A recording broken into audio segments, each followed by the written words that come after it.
Good afternoon, and welcome to this session on Irreducible Expectation. My name is John Zucchi. I'm your moderator, and our two speakers on my right, we have David Brooks, who became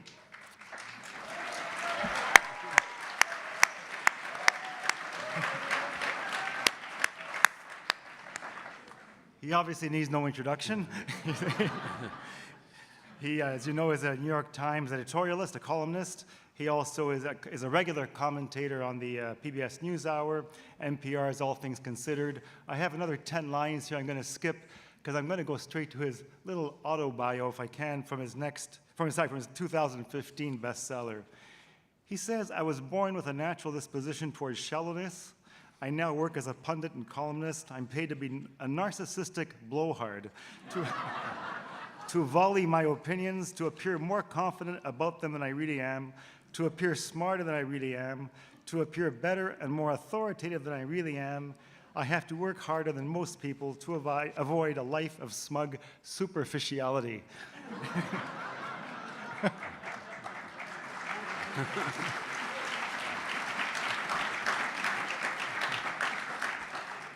Don't you want to hear from someone like that? Now, Father Javier Prades is on my left. He does not have an unofficial bio because he doesn't need a hook because he writes academic theological books and doesn't have to draw the Good. Father Prades is a priest in the Diocese of Madrid, is the director of the Department of Dogmatic Theology and Dean of the University of San Damaso of Madrid. He's the author of several books that he also co-authored with Monsignor Luigi Giussani and Father Stefano Alberto, Generating Traces in the History of the World, published by McGill Queen's University Press. So welcome to our speakers.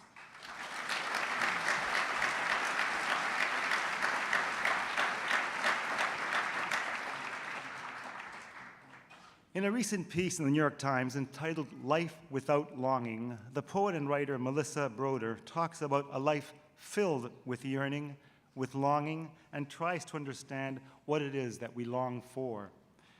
She writes of romantic obsession and the need to be loved, and how this led her in her life to attempts at self-love. One little quote: "What would I have done if I had actually landed on some final, immutable me whom I embraced with all my heart? For the sake of my own hunger for pursuit, I would have likely thrown her back in the water and kept looking. I would have been sad to give up the quest. She, like us, is looking for something. Like Pavese, what a great thought it is that truly nothing is due to us. Has anyone ever promised us anything? Then why should we expect something? We can't skip over this yearning, nor can we skip over this something that we all yearn for." And so David Brooks and Father Javier Prades will help us to understand this something inside of us and to appreciate its relevance for our times. David, thank you.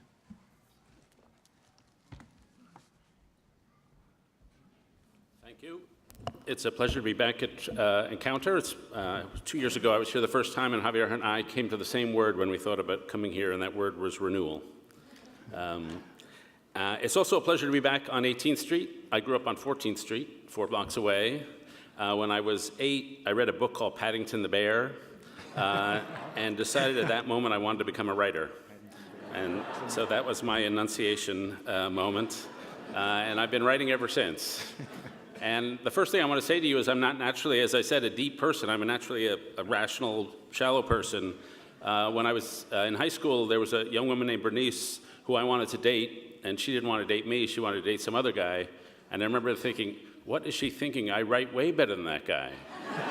And so writing was in my blood.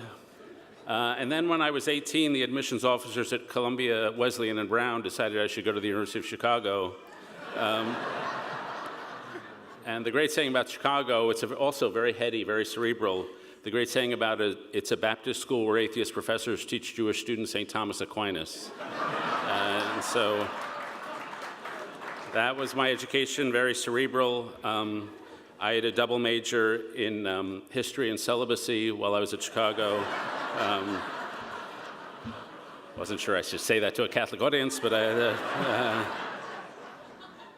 And so I went off on my cerebral way. I'm a conservative columnist at the New York Times, which is a job I liken to being the chief rabbi at Mecca. Not a lot of company there. And then I work in TV. But even in TV, I work in sort of the bookish end of TV. I'm on a show called The NewsHour on PBS, which I'm in a segment called Shields and Brooks. We wanted to call it Brooke Shields. That would have been better, but they didn't go for that. But we cater to a cerebral audience, a somewhat older audience. So if a 93-year-old lady comes up to me in the airport, I know what she's going to say. I don't watch your show, but my mother loves it.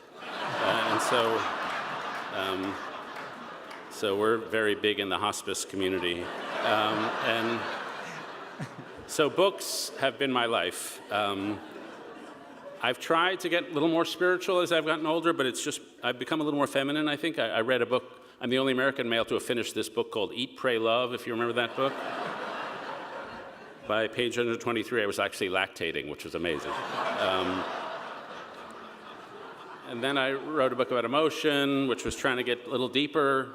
And then I wrote a book about character called Road to Character a few years ago. And I learned writing that book that writing a book on character doesn't actually give you good character. And even reading a book on character doesn't give you good character. But buying a book on character does give you good character. So does buying the next book of the guy who wrote about character. So all this to say, I've lived my life head up. And yet I would have to say that the rational mind is only the third most important part of our consciousness. The first is our desiring heart, as Augustine taught us. I read about a guy who bought a house with a bamboo stand by the driveway, and he didn't like bamboo, so he chopped it down, and he axed into the root system. He dug a 3-foot hole, poured plant poison, 3 feet of gravel, 6 inches of cement. And 2 years later, little shoot of bamboo coming up through the cement. And in my view, we all have that. We have the desires of our heart, which never go away. We are, as somebody said, existential sharks. We have to be on the move to live. And what the heart yearns for more than anything else is fusion with another person. The kind of loving fusion that Louis de Bernier described in a book called Captain Corelli's Mandolin. In that book, he's got an old guy talking to his daughter about his relationship with his late wife. And the guy says, love itself is what is left over when being in love is burned away. And this is both an art and a fortunate accident. Your mother and I had it. We had roots that grew towards each other underground. And when all the pretty blossoms had fallen from our branches, we discovered that we were one tree and not two. So that's what the heart longs for. The second part of the consciousness that forms our yearning is our soul. Now, unlike a lot of people in this room, I'm not in the business of persuading people that there's a God or not a God. But even before secular audiences, I tell them, I ask you to believe that you have a soul, that there's some piece of you that has no weight, size, color, or shape, but gives you infinite dignity. Rich and successful people don't have more of this than less successful people, old more than young. Slavery is wrong because it's an obliteration of another person's soul. Rape is not just an attack on a bunch of physical molecules, it's an assault on someone's soul. And what this soul does is it yearns. As the heart yearns for fusion with another, the soul yearns for fusion with the good. I've covered wars, I've covered crime, I've covered genocide. I've never met anybody who didn't want to be good. And even people who do very bad things have some rationalization to explain why it's actually good. And what the soul yearns for is fusion towards some perfection, some moral perfection. The sort of perfection that Rabbi Wolf Kellman tasted on the bridge at Selma with Dr. King. He said, we felt connected in song to the transcendental, to the ineffable. We felt triumph and celebration. We felt that things change for the good and nothing is congealed forever. That was the warmest, most transcendental spiritual experience. And so our heart and our soul are really the yearnings and also the things that are pushing us forward, but really the things pointing to our ultimate ends, pointing not to a yearning and a longing, but a calling, something at the ultimate end that's drawing us backwards. Now, our society does a very poor job of talking about the heart and soul. We have a lot of great scientists who talk about cognition and the brain, and Danny Kahneman and our heuristics and our biases. We know almost nothing about our motivations. We don't tend to think about it. And as a result, our society has become something of a conspiracy against joy. We live in a society that's hyper-individualistic, that breaks off the connections between people and each other. And we see that in 45,000 suicides every year, 72,000 drug addiction deaths. People are just isolated and cut off from each other. And we see it in the way people are isolated and cut off from their ultimate ends, which is the transcendent good. I look at commencement speeches, which are American culture's chief sermon. And usually they hire someone with extreme career success to tell the students that career success doesn't matter. And then they say, oh, don't be afraid to fail. And from this, you learn that failure is really great if you happen to be J.K. Rowling. The rest, don't fail. Failing is not good. But they give people the habits of our age. Young people are going out of college, and my students are wanting to know what to devote their life to, what to commit to, what is their life for. And we say, be free, be open. That does them no good. Freedom is what they're drowning in. They want to know what to devote themselves to. And so then we say, your future is limitless. We give them this empty box of possibility. And they say, yeah, I know what limitless, but I want to know what life is right and what life is wrong. And so where should the sources of authority lie? We give them the box of authenticity. Look inside yourself. You do you. Find yourself. Follow your passion. The you is the exact thing that's not been formed. And so they're drowning in freedom, drowning in possibility, looking for some sense of direction and guidance and wisdom, and we have nothing to say. And so some of them go off and lead an aesthetic life. They just treat life as a series of pleasures, one after the other, which never amounts to anything. Some of them become insecure overachievers. They decide they can solve the problem at their moral foundations if they build one success on top of the other. And my students come back years after graduation, and they call me, and very often their voices have been crushed because they've had some setback. Nietzsche says, he who has a why to live for can endure anyhow. If you know your ultimate ends, you can endure the setbacks, but if you haven't, you get crushed. I have a friend who lives in town here named Casey Gerald, who was at a job interview, and he turned around and he asked the interviewer a question, what would you do if you weren't afraid? And she started crying, because if she wasn't afraid, she wouldn't be doing HR at that company. And so what they suffer from is what the Catholic Church used to call acedia, the loss of desire. Your life is over here, but your heart is over there. And I tell this about the younger generation, but I'm no different than anybody else. I grew up with the writer's personality. To be a good writer, it really helps to be aloof and a little cut off from other people. I tell young journalists, if you're at a football game and everyone else is doing the wave and you just sit there, then you have the right aloof personality type to become a journalist. A friend of mine named Christian Wyman says, the reason a lot of us write is because we can't really relate to people socially. We need some way to connect, so we do it through our pen. Wyman writes, a certain emotional reserve in one's life become a source of great power in one's work. So we're sort of solitary to start with, and then we've got a profession that keeps us alone all day. John Cheever was a writer up here, and he would get up, he had a Park Avenue apartment, he got up, he put on a suit, he rode down to the basement where his typewriter was, he took off his suit, he wrote in his boxers, at noon he put back on the suit, rode up the elevator and had lunch alone. That's the writer's life. And then if you succeed, they send you on book tour. I was on book tour for my last book 99 days in a row, 6 a.m. flight every morning. I counted at one point 42 meals alone at airports. At the end of that, I remember thinking, if you remember, Britney Spears shaved off her head, totally went crazy. I was like, yeah, I get that. I'm like that. I can do that. And so a lot of what the meritocracy does is it shaves us to be aerodynamic, to glide upward, not to attach, but to rise. And in my case, I came to desire the wrong things. I came to desire first reputation, how am I doing? How well known am I? Is my column being read? And second, and more poisonously, I came to idolize time over people. I came to want to be so productive that my relationship slipped away. And the wages of sin are sin. And you wind up in the depths. And in 2013, I was in the depths. My marriage had ended. My kids had left for college. My friendships were mostly in conservative circles, and conservatism has changed. I lived alone in an apartment, and if you opened up the kitchen drawers in my apartment, where you should have found silverware, you found Post-it notes. Where you should have found plates, you found envelopes. That was a life consumed by work and nothing else. And you know what I learned in that? I had total freedom. I was alone, I had money, I had some reputation, I was free. We're in a society that tells you to want freedom. I learned at those years, freedom sucks. Political freedom is great, personal freedom sucks. Don't be unattached.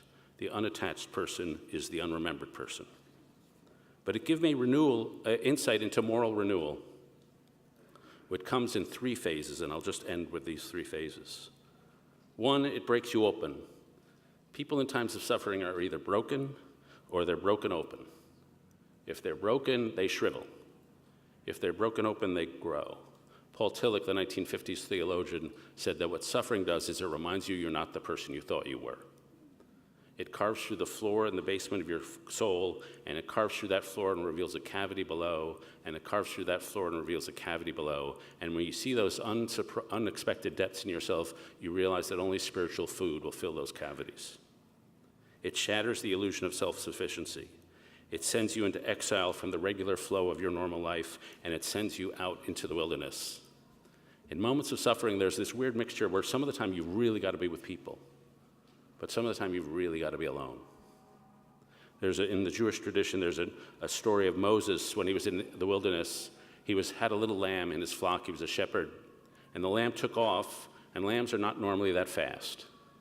But this lamb took off like a gazelle, and Moses ran after it and couldn't chase it deeper, deeper, deeper into the wilderness. And the rabbis teach us the lamb was Moses himself. He had to go deeper into the wilderness to find himself. And what's out there in the wilderness? The first thing that's out there is there's nobody to applaud your performance. And that's why solitude is necessary. The second thing that's out there is the sort of suffering that cracks through the ego shell. And the third thing that's out there is the thing that takes you deepest back into yourself, to the heart and soul. Annie Dillard wrote, "In the deeps are the violence and terror of which psychology has warned us. But if you ride these monsters deeper down, if you drop with them farther over the world's rim, you find what our sciences cannot name, the substrate, the ocean, or matrix, which buoys all the rest, which gives goodness its power for good, and evil its powerful evil, the unified field, our complex, inexplicable caring for each other." And this is Augustine. You go down into yourself, and you find down into yourself a highway right out of self, because you find your heart and soul which long to attach to one another. And so you have to be broken open. And then the second thing you find is after you're broken open, you still need somebody to help you out. In my view, nobody can lead themselves out of the wilderness. They need somebody else to reach in and grab them out. And I was grabbed out by 3 things. One was a community called AOK, a group of young people in Washington, D.C., with whom I had dinner every Thursday night and still do every Thursday. They're young kids, often from very broken homes. I went there the first time 5 years ago. I reached out my hand to introduce myself to one of these kids. He said, "We don't really shake hands. We hug here." And I'm not the most huggy guy on the face of the earth. But I hugged them, and they have a complete intolerance of social distance. They turn to you hungering for love like flowers toward the sun. And they pulled me out. My love for my wife pulled me out. What love for a man or a woman does is it carves off the top soil, the crusty stuff on top, and exposes the soft stuff below. It reminds you your riches are outside yourself. And the other thing about love is it wants to be on the move. A love for a person wants to lead upward to a higher love. And so the third thing that pulls you out is God. And some people find God in suffering and in the depths, and they feel humble and they need his help. And I get that. I've always liked the best that God offers. I've always liked the vision of goodness and transcendence and joy. I'm somehow more inspired by that. There was a woman who lived down here, I hope you've all known and read, named Dorothy Day. And at the end of her life, she was asked, "Are you going to write a memoir?" And she said, "Well, I tried to write one once." She was asked by a guy named Robert Coles. And she said, I sat there and I write a life to remember on the top of the page. And I sat there and tried to think of what to write, and I thought of the Lord and his visit to us all those centuries ago, and I was just grateful to have had him on my mind all that time. And she realized she didn't need to write anything. And that serenity pulls you forward. The second thing that you sometimes see is a moral beauty, a transcendence, a spiritual divine. I'm sure a lot of you know Henry Nouwen's work. My favorite Nouwen story, he was at L'Arche already, but he would go off to speak. And when he was go off to speak, he would bring a member of this community, a mentally disabled man, with him. And he was going to Washington to give a speech, and he brought a man named Bill. And when Nouwen came up on stage, Bill came up on stage. Nouwen spoke, and Bill sat behind him. And when Bill heard something he'd heard before from Nouwen, he would tell the audience, I've heard that before. And then at the end of Nouwen's speech, Bill said, I would like to give a speech too. And Nouwen was a little nervous. Bill was mentally disabled. He didn't know what he'd say. He might ramble on embarrassingly. So Bill said, last time when Henry went to Boston, he took John Smeltzer with him. This time he wanted me to come with him to Washington. I'm very glad to be here with you. Thank you very much. And he sat down. And the audience gave him a standing ovation. And after it was all over, Bill worked the room. Met everybody he could, shook hands, signed autographs. The next day at breakfast, Nouwen and Bill were leaving for the airport, but Bill wanted to say goodbye to everybody. So we worked the room, at the breakfast room at the hotel. And as they were flying home, Bill asked Nouwen if he liked the trip, if he had liked the trip. And Nouwen said, oh yes, it was a wonderful trip. I'm so glad you came with me. And Bill said, and we did it together, didn't we? And Nouwen thought of Jesus' words, where two or three meet in my name, I am among them. And that's the kind of moral sublime that touches something deep in ourselves and calls us to our end. Thank you.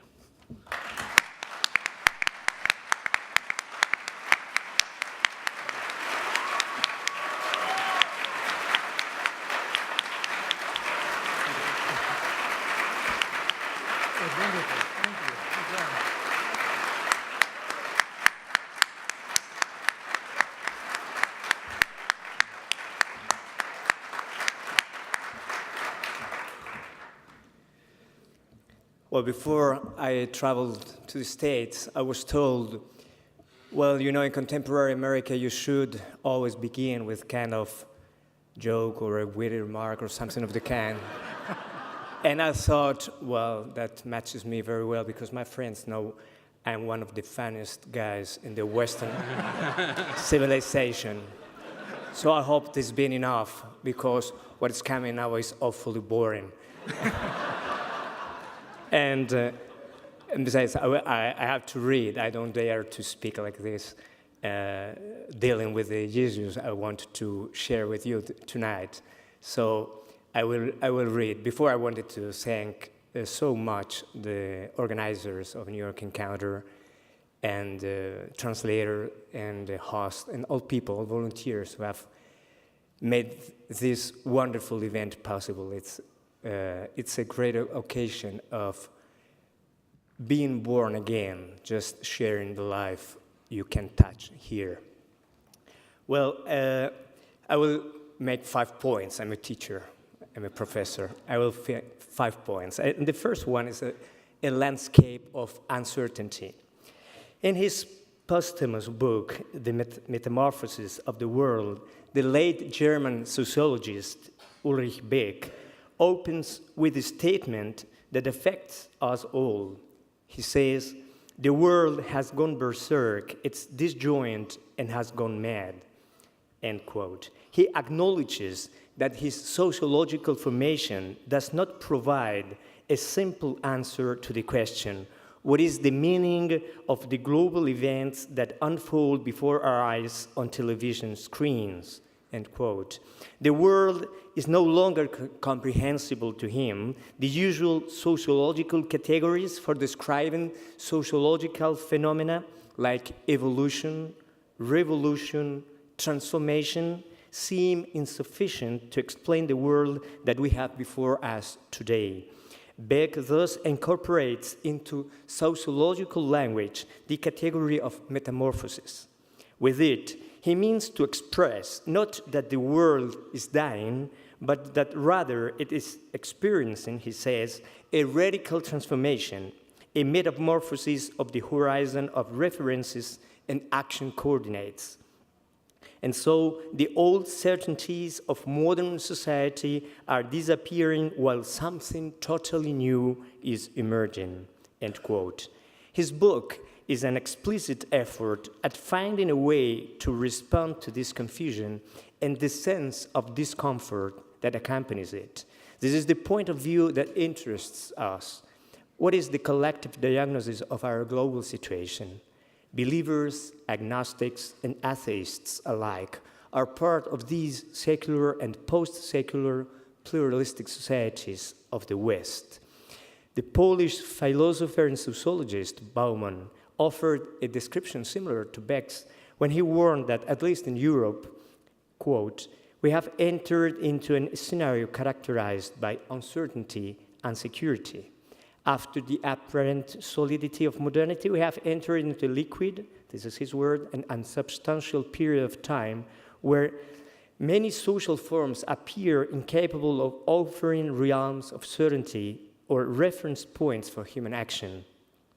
The root of this uncertainty is found, he says, in our way of living, distinguishable for the weakening of interpersonal ties, the collapse of communities, the substitution of competition without limits for solidarity, the tendency to trust the problems of greatest impact to the hands of private individuals, end quote. Bauman directs his attention to this emptying of the human, personal, and social fabric which sustained Europe for centuries and which results in an uncertainty which affects all aspects of life. We find ourselves in a plural post-secular society with an outlook constituted by personal and social insecurity caused fundamentally by the disappearance of many of the certainties on which people built their lives.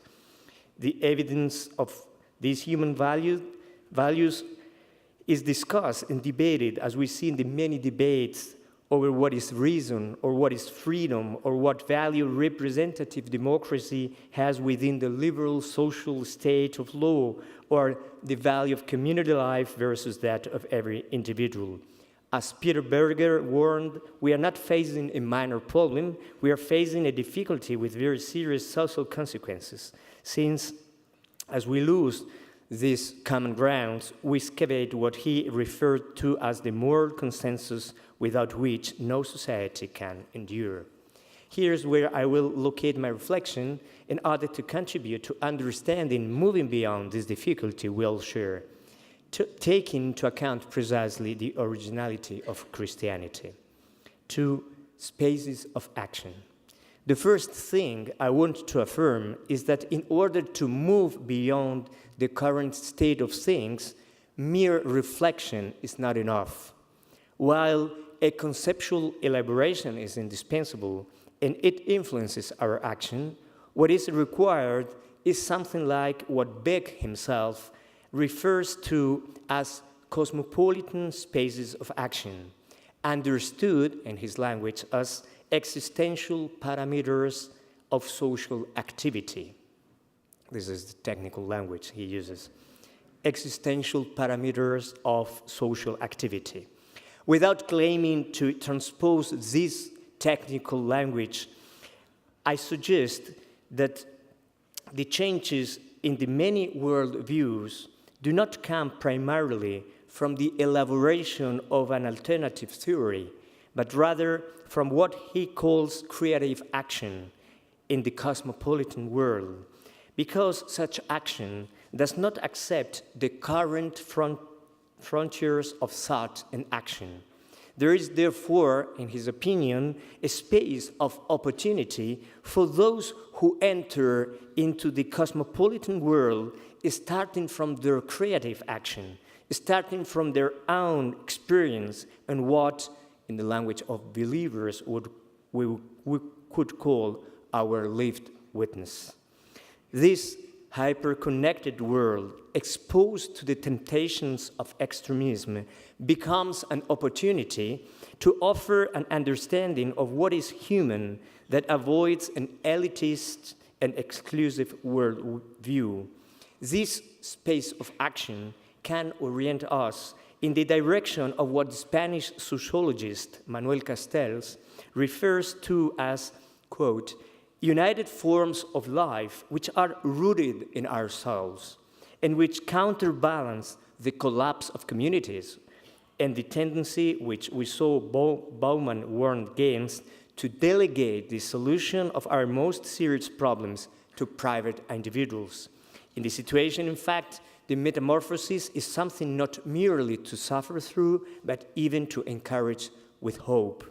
From these spaces of action, oriented towards the human horizon, it makes sense also to think again about the role of religion in the post-secular world. The role of religion needs not to be confined, for example, to debates on bioethical questions, as Jürgen Habermas suggests. Rather, it can provide places for personal and social construction, humanizing spaces that encompass all aspects of life.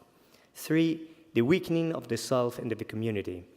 Bauman, Habermas, Castells have all noted the weakening of human communities as spaces capable of developing free people, while Beck seems instead to emphasize the primacy of individual experience and sees community dimension as derived from that experience. The importance of the spaces of action that he advocates clearly demonstrates also a community dimension. Perhaps we should take more time to study which is the relationship between individual and communal dimension of human experience, taking it as given for now. I will give priority to the consideration of the weakening of human dimension, considering the aspect of each person, each self, each of us, which will also offer lines for social action and community construction. I do share the diagnosis that there has been a weakening of communal ties in the Western world. In my view, this is a reflection, among other factors, of the weakening of what Luigi Giussani calls elementary experience. With this term, he refers to the very core of needs and evidence at the heart of a person's relation to reality: truth, justice, freedom, goodness, love, and which are not satisfied by possessing any object within our reach, but rather always beckon to something beyond. In using the concept of experience, Giussani suggests that it is not so much a problem of establishing a theory of man, but of observing his concrete situation in life, which is always open to a greater fulfillment. A reflection on the human comes while we are already living, once we are placed in action on the world stage, what the great Spanish playwright Calderón de la Barca called Gran Teatro del Mundo, the great theater of the world. To put it in another way, it is necessary to be living in the midst of the drama of life, with all its concrete relationships and circumstances, in order to be surprised by what actually fulfills the human vision of what we sense as an original promise of happiness. It is worthwhile to really understand the nature of this experience, since if we do not keep all of its elements in mind, an insistence on the personal moment will only lead to what are individualist and ultimately narcissistic positions, incapable of social construction. Elementary experience, it's a person's own experience, but it is not private. Rather, it opens onto all dimensions of reality. The Spanish philosopher Maria Zambrano already warned us years ago of the risk of impoverishing our elementary experience. I quote her directly. She says, "What is in crisis is this mysterious nexus that unites our being to reality, something so deep and essential that is our inner sustenance." End quote. We call it a weakening of the self. But this crisis affects our sense of the world, of others, and of our very being, keeping us on a rigid or ideological surface of things, thereby shown to be living in uncertainty. Zambrano's is a timely warning thus that this means losing our inner sustenance, because reality nourishes us when it puts us in contact with this enigmatic something more, which we could call mystery. Despite the frequency with which cultural or psychological causes are mentioned as the root of this weakening, its true root, in my opinion, is more epistemological and anthropological in a deeper sense. What do I mean? I mean that this difficulty comes out from the difficulty in recognizing and welcoming reality in the way in which it immediately appears, without burdening it with the measure of what someone thinks they already know beforehand. Reality that awakens admiration precisely because it's given and at the same time corresponds to the rational structure of every person. An adequate understanding of human elementary experience, capable of perceiving the mysterious nature of reality, and in particular, this point of reality that is each one of us, can tackle the questions of all sorts that contact with the reality inevitably produces in every human person's reason. For by means of a recognition in action, how can we recognize human characteristics, that is to say, the needs and evidence specific to this human experience on a personal and social level, so as to overcome the aforementioned weakening of the self? We should return to the classical task of reflecting on the observations about human condition. But it is possible to do so at this point in time when the common evidence about what it means to be human that we once shared seems to have dissolved in a sea of pluralistic opinions when they aren't contradicting each other. What is the appropriate method? In light of the above, it seems clear that this method can no longer consist in the application of a system of ideas and predetermined values that are abstract, to put it in one way. Indeed, in order to achieve effective social transmission of the principles, values, and ideals that establish a culture, including the religious ones, it is not sufficient to move within the theoretical level, comparing intellectual constructions in order to determine which contains the most truth.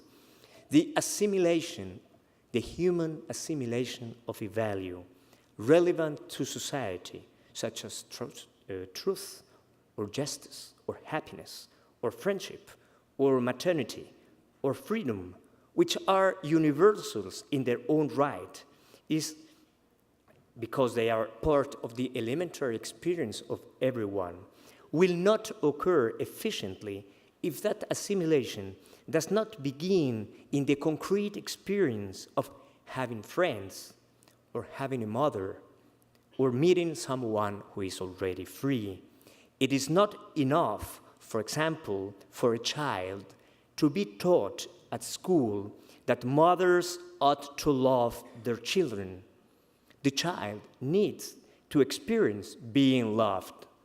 It is only in this way that the child will recognize and know what it means to be loved by a mother. If not, he cannot understand it properly. The most appropriate method for effectively transmitting values involves at least two dimensions.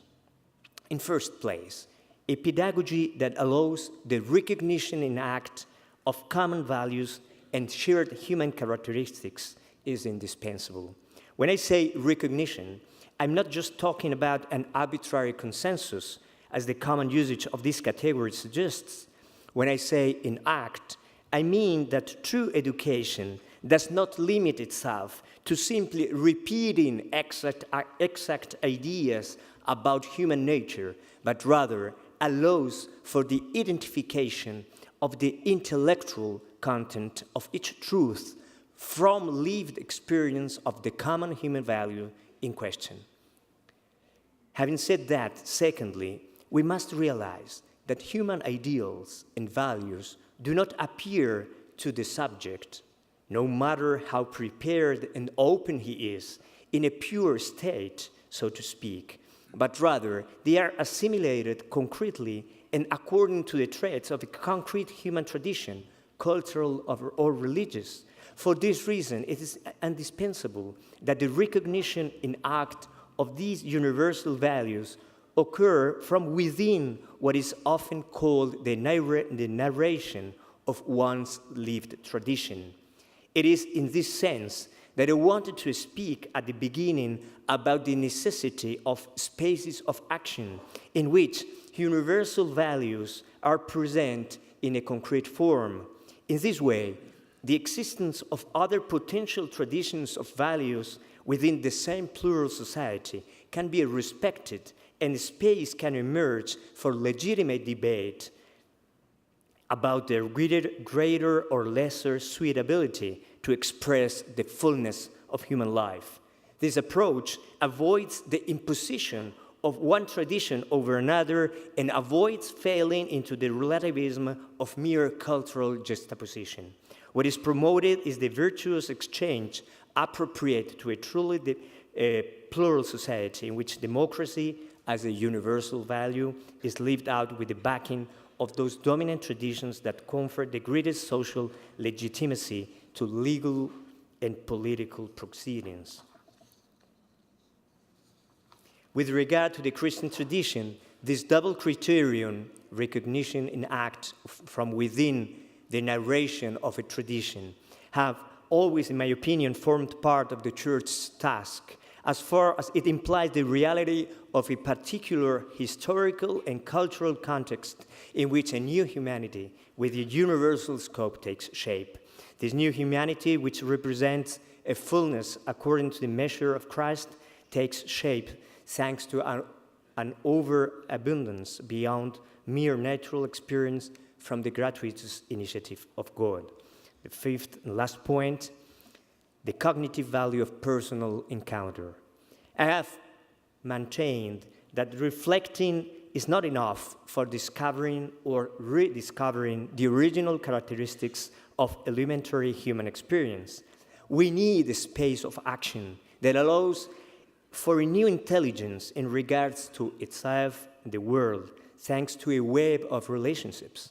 In order to arrive at the fullness of our human experience desires, it's not possible to deduce things starting from principles. This is not wrong, but it's not enough, even if they are the right principles. Rather, it's necessary to discover in action if there is something that, in fact, fulfills and even exceeds that highest longing, a longing reflected in our elementary needs and evidence. Put it in simple terms, something has to happen in our personal life. We need a humanly significant encounter precisely because the self matures in its capacity of knowing both reality and itself through a relationship with others who put the self in movement. That is freedom in act. The self is fulfilled in a you that the self recognizes as its own completeness. This is confirmed in so many examples of daily life where thanks only to the value of an encounter with another, one acquires or regains his self-confidence. It's very difficult to give oneself to himself self-confidence, the intellectual and emotional energy necessary to deal again with life, the lived experiences of maternal love, of friendship, or a relationship with a great teacher, with a master, give witness to this. This condition specific to the human sphere is what the Christian proposal must fulfill if it wants to serve the social well-being of the West. In this sense, in front of the great existential questions to which Beck and Bauman and Castells and the others referred to at the beginning, the Christian proposal is to proclaim the initiative of the mystery of God that can be humanly received in a way similar to the way in which we receive other concrete forms of knowledge by means of a personal recognition starting from an intersubjective social context. Indeed, according with Christian faith, every human being may have access to the unrepeatable content of his own being in virtue of a specific event that happens in history. All people have access to the fulfillment of the promise intuited through their elementary needs and evidence, thanks to the relationship with the mystery, which we have experienced through the historical singularity of Jesus Christ and for the gift of His Spirit, which makes its presence now in history by means of the ecclesial community. In truth, everything I've said now has been born from such a network of relationships, of friendship, which brought me here from Madrid, thanks to which I have been able to know and to love Christ to the point of desiring that this good presence be with me always, and wanting that something like this should happen to everyone here, to all men and women who live in the world. Thanks.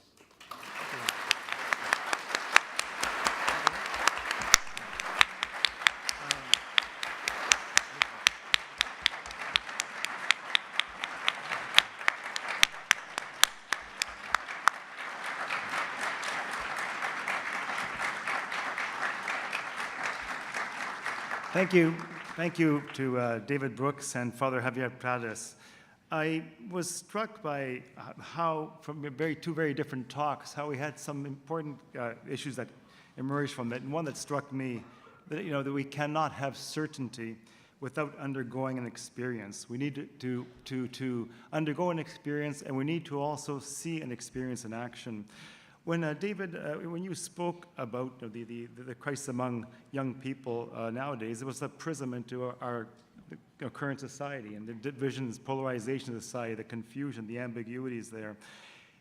You responded also by speaking very personally, about yourself and you're discovering your desire is going to the depths of yourself in experience. I want to know in our current cultural moment, do you have any example you can think of that makes that made it clear to you of some place to start from, something to start from, something in which we can perceive a promise in our society here in North America or in Europe or anywhere in the world? Well, despite covering politics, I'm actually wildly and probably unrealistically optimistic about where we're going. In part because the master trend here, I think in the Western society, is the rise of a culture of individualism. And a culture that says life is an individual journey. The essential social unit is the individual chooser. And that what the key question in life is, what can I do to make myself happy? Meaning self-expanded. And I think we're seeing the fruits of that. We're seeing the weakening of social connection. And I think as Father Prades said, I hadn't thought about this, the emphasis on the self leads to a weakening of the self and a dissolution of the self and a diminution of self-experience. And I would say a degradation of the person. Because when you emphasize the individual chooser, you lose touch with the heart and soul, you lose touch with the deepest part of yourself, and I think we're at the end of that. And what I see all around me, and frankly in this room, is a movement of people just gathering that say the individual is not the essential unit of society, the relationship is the essential unit of society, both the relationship with each other and with some almighty. And what I think this room represents is, frankly, Catholic social thought in physical form. And if I could put it more personally, in the Catholic social teaching of personalism of Jacques Maritain and Dorothy Day, which was so much emphasized that the person is a move outward toward other. And so I see that here, but in my day life, I see it in secular form in the group of community builders who I now spend my life traveling with. My wife, Anne, in her way, in working on character, and I, working at the Aspen Institute, something called the Weave, the Social Fabric Project. We go around in community, looking for communities all around the country that in this context are like little mini cometas. That is to say, mini second families, where people have given themselves up to community, and you can find them everywhere. There's a kid in DC who lost his father when he was 9. His father was murdered by his mistress, and he now works at a football camp, making sure other young men have adult figures. A woman I interviewed in Ohio had the worst thing that can happen to her. Her husband killed their kids and himself, and she decided she would make whatever he tried to do to her, it wasn't going to happen. That she devoted her life to service, to teaching pharmacy, to school. And these people are everywhere. They're a movement that doesn't yet know it's a movement, but they're the living response to an era of excessive individualism. And my basic view is that people figure stuff out, and that a search for community led me to people I'd never heard of, like Jacques Maritain or Augustine. And that yearning for the heart and the soul essentially pulls you back toward a society that's fit for human being and fit for human dignity. And so I just think that is the wave that this movement is part of, a movement of social and spiritual recovery. Thank you.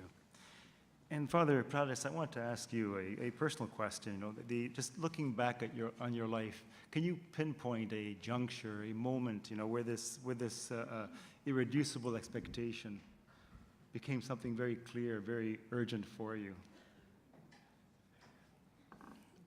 Well, just today when I was landing at JFK, I remember that the first time I came to America, I was 14, and I was so astonished landing in New York. For a teenager, I came from Spain where, just to give you the context, Spain was still ruled by Franco. And for me, it was a kind of a dream, just sightseeing in Manhattan with open eyes. It seemed so that for the first time in life, you felt that there was something great around, something worthwhile to fight for and to try to. So it became a kind of expectation which remained in coming years. And well, at the beginning, I think I identified that this expectation, this longing for something great could be, yes, the image of myself being successful or being rich or being both. And it remained there. For us, I speak for myself, but for my generation, and it was encouraged by our parents who were all Catholics, that we should be, that the great of life, the aim, the great fulfillment of life, there's a moment where you have to choose what's it. And this is perhaps the first moment I noticed that there was something beyond. It was not enough. It was not enough. And for years, this is a kind of obscure certainty. You cannot tell it. You cannot give words. It's only after 55 years that I can give words to that experience. You are so astonished, you are so surprised that for a moment you can identify the fulfillment of your life with the image of greatness that, for example, New York would represent for a Spanish teenager in the mid-70s. But then you have this drama of life where you have to understand if this is all you can get from life or if there is something deeper which corresponds in a better and a definitive way to your life. And I remember I was 14 when I came here for the first time. Until 16, 17, this is a kind of fight in yourself. Perhaps you wouldn't even tell it. If someone would have asked me, how do you feel? I would have always said, very well. But deep in your heart, you are trying to identify where is the answer to this movement that as a teenager is beginning deep in your heart. And it is why I say I made an encounter which was bigger than New York City. It seems impossible, but it contained the world, the whole world within, the meaning of life, the sense of your life, the sense of history, the value of your activities forever. And you cannot earn money enough, not even here, to pay for it.